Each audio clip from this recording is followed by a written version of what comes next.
Good morning, Philippines. Well, before I start off, I want y'all to pound that like button and subscribe, share it with your friends, and make sure that the unusual, bizarre, strange, and unique subjects that we cover are spread so this channel can grow. Yeah, you might be able to find this information somewhere else, but I try to accumulate something a little bit different and interesting here each time that you won't find other Philippine blog sites. So, what I want to talk to you about is you're all beating yourselves up over this civilization that we've got, saying it's the apocalypse, end of times, and we should all be crying in our beard. Life is so terrible. Life has never been better. You all live better than a king did 150 years ago. Given a choice between his millions and the survival of his child, the Rothschilds would have gladly given up some of their wealth. But there were no antibiotics back then. We've got them now. You can get your tooth pulled with some Novocaine and not have to deal with the pain that they did for centuries. Where if you had a bad tooth, they just yank it out. So it still goes on in the Philippines, trust me. But anyway, in 1215, a bunch of noblemen 800 years ago surrounded the King of England, said, "You know what? Enough of your bullshit. You're gonna live up to the law. You're not going to be above the law. You sign this paper, Magna Carta," and that's what started it all for this civilization. The Americans can credit their independence war and all the rest of it, and the French can claim about the French Revolution. They can cry all that stuff all they want, but if 1215 hadn't happened, if it wasn't the infallibility of the king being removed and being above the law, nothing would have changed, and the whole world would still be in dictatorships. Currently, today, there's about 53 pure dictatorships in the world, but that was 800 years ago. And then in 1605, which is that's about 500 years ago, a guy named Guy Fawkes tried to disrupt the progress of our civilization by trying to blow up the House of Parliament. And of course, he had some wet gunpowder and was caught the night before. But the whole purpose of that was to overthrow the monarchy and reestablish the Catholic Church in England, which was a Protestant state at that time. And prior to that, kings and queens between France and England, they were intermarrying. French was spoken for over 300 years in England.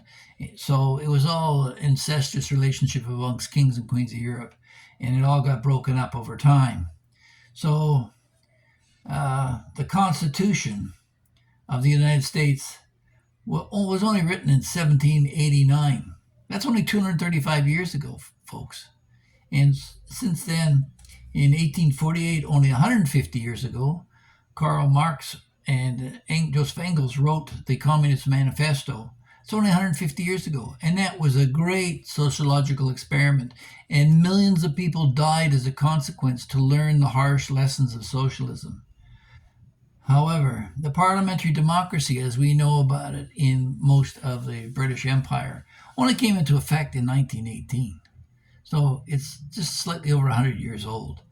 So don't be decrying how great democracies are. There's only about 167 democracies, if you count some that are overrun by kings, in the world, and only 35 direct democracies out of over 195 countries. So democracies, direct democracy, which is the only really true democracy, like, did you get to vote to go to a war in Iraq or Vietnam or any of that? No, you're not a direct democracy. You've got no voice. You're a representative republic. So, any American cannot start screaming about they got to save democracy. You don't live in one yourself. But to understand this, the Eastern Europe and Russia went through hell for 150 years. And when you got this guy Putin, who is virtually an oligarch, a dictator, he's saying, hell no, we don't want to go back to that. And you see the West going left. We got the World Economic Forum. That just cries out of pending communism. And Joseph Stalin and the millions of people that died under him.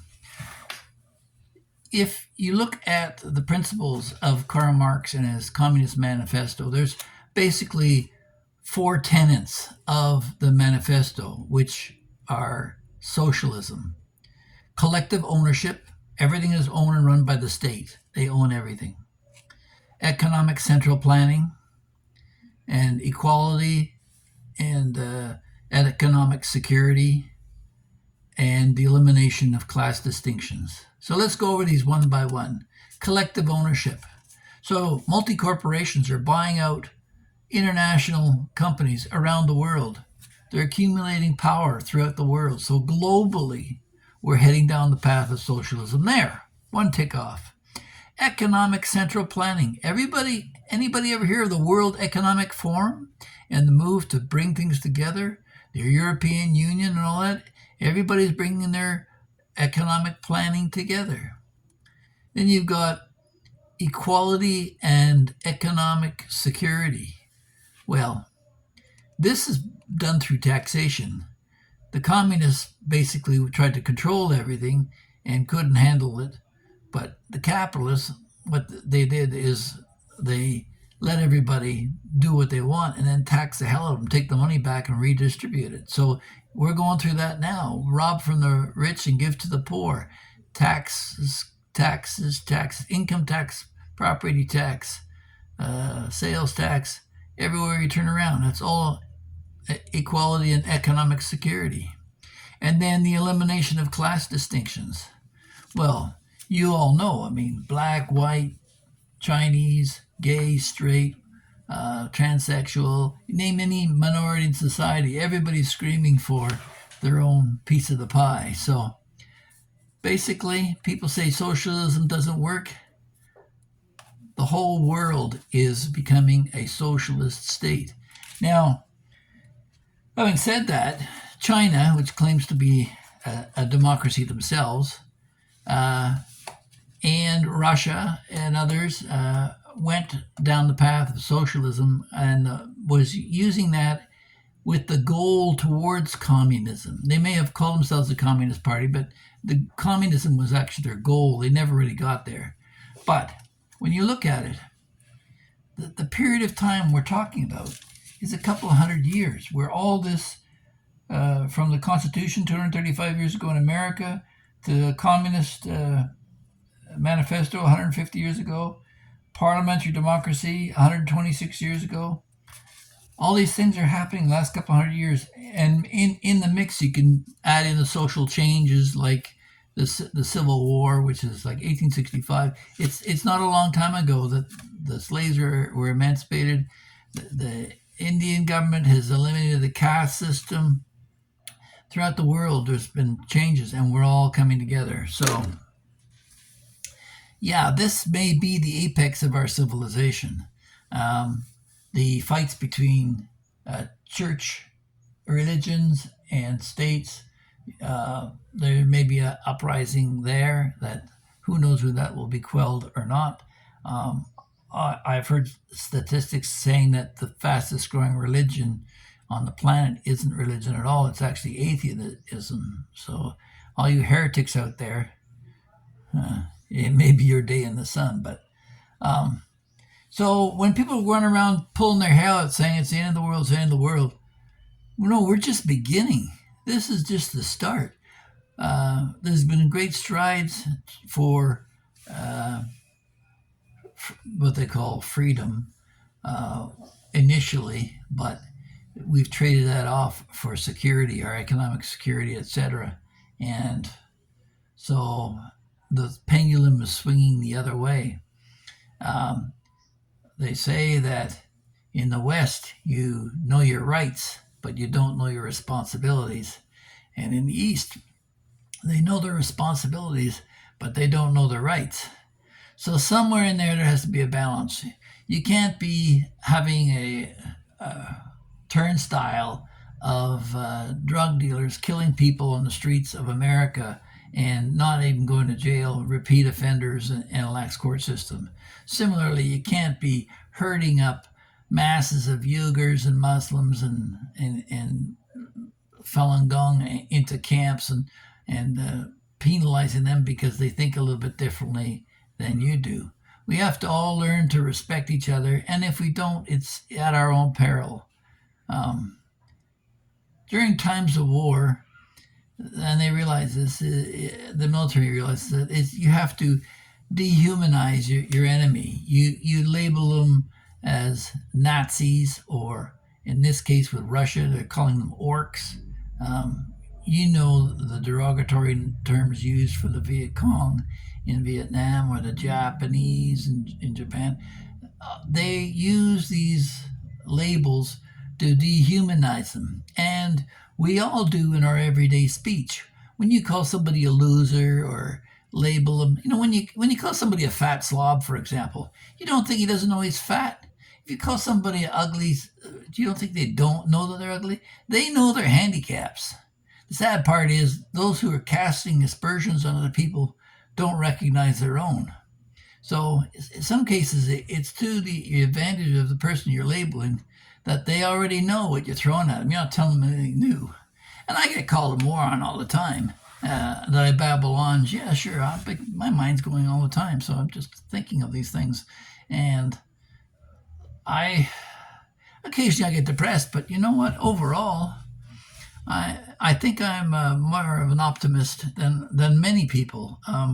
When people tell me that something I said offended them, I feel sorry for them because um, I think it's funny, which only means that I'm a happier person they are. And I'm more resilient too because I can take the abuse. However, uh, one thing I guess if you've been watching my videos, you know that I do get triggered is any kind of violence or exploitation of women and children. And I've always said that if I ever go to prison, it'll be for killing some pedophile. So yeah, watch out there. Um, Probably that's my greatest life work is to try and empower women and children for their own destiny. And if you if you are ever in trouble and you need to reach out to somebody, you can call on Uncle Phil, and I'll take care of getting a hold of the authorities to help you out. And certainly, we should all extend that to our subscribers, that they should be allowed to feel safe. So, yeah, going back to the subject at hand, which was the evolution of our society, we're still a baby. Maybe as a primate, we've been around for 100,000 years, but for at any point for us to develop, we had to have the nutrition and the environment and the security in order to develop a society in our minds and our religions and all those things. And for thousands of years, we've been clubbing each other to death, dragging the women off into the woods and assaulting them. That's how things were back in the old caveman days, and gradually our society has developed. So let's celebrate the fact that despite really this civilization is only a couple of 100 years old, yes, there were slaves, black, white, and yellow, but we're moving beyond that. The world's getting better, and I've seen how much it advanced. I got my heroes are Thomas Sowell and Martin Luther King, and Gandhi. I'm not so keen about him because he has his downsides too. But Nelson Mandela, all those guys who fought for freedom, we should be overjoyed that we're changing and evolving to a better world. So with that, I'd like to thank you for your time, and I'd love to hear some comments on this one. A lot of times you guys are quiet. Also, I want to report that we're over 500 subscribers now. We peaked a little bit and then we slipped back down because obviously when you get something that's quite explosive, you get a lot of attention, and of course the attention dies down. But I just want to let my regular subscribers know that we're back on track and trying to find something new, unusual, and maybe a bit exciting. So feel free to share this with your friends and neighbors. Ask them what they think.